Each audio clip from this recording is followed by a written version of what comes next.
ఈరోజు వాగ్దాన సందేశం యెషయా గ్రంథం 51వ అధ్యాయం 16వ వచనం. నా చేతి నీడలో నిన్ను కప్పుచున్నాను. ప్రభువైన యేసుక్రీస్తు వాక్యం దీవించును గాక. ప్రార్థన. ప్రభువా, ఈ వాక్యం దీవించి మాతో మాట్లాడి మీ స్వరం వినిపించండి. యేసు నామములో ప్రార్థిస్తున్నాను తండ్రి, ఆమేన్. ఈరోజు ప్రవచనాత్మకమైన సందేశం, నా చేతి నీడలో నిన్ను కప్పుచున్నాను. దేవుడు తన ప్రజలను కాపాడి రక్షించునని వాగ్దానం చేయుచు ఈ మాట సెలవిస్తున్నారు. నా చేతి నీడలో నిన్ను కప్పుచున్నాను. మీరు ఏ పని చేసినా ప్రభు ఆయన చేతి నీడలో నేను కప్పుతానని వాగ్దానం చేస్తూ ఉన్నాను.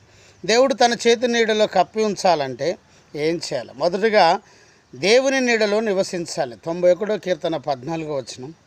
రెండోది బండ సందులో నివసించాలి. నిర్గమ 33:22, మత్తయి 7:24. మూడోది న్యాయములో నివసించాలి. కీర్తన 5:12. దేవుని చేతిలో విడుదల, రక్షణ, నిత్య సుఖములు కలవు. నేడే నీ జీవితం ఆయన చేతులతో పెడితే, అప్పగించుకుంటే దేవుడు తన చేతి నీడలు నిన్ను కప్పి అద్భుతంగా ముందుకు నడిపిస్తాడు. నీ పరిచర్య దీవించబడుతుంది, నువ్వు దీవించబడతావు. ప్రభువైన యేసుక్రీస్తు వాక్యం దీవించును గాక. ఆమేన్. ప్రార్థన. ప్రభువా, ఈ వాక్యం దీవించి ఆశీర్వదించండి. యేసు నామములో ప్రార్థిస్తున్నాను తండ్రి, ఆమేన్. తండ్రి, కుమార, పరిశుద్ధాత్మ త్రియేక దేవుని సన్నిధానం సదాకాలం మీకు తోడు నీడై ఉండును గాక. ఆమేన్. Praise the lord. జయమనే మా యూట్యూబ్ ఛానల్ సబ్స్క్రైబ్ చేయండి, లైక్ చేయండి, షేర్ చేయండి, అనేకులకు తెలియచేయండి. మీ ప్రార్థన అవసరాలు మాకు కాల్ చేయడం. మా cell number 9948930332. Praise the Lord. God bless you. Amen. Praise the lord.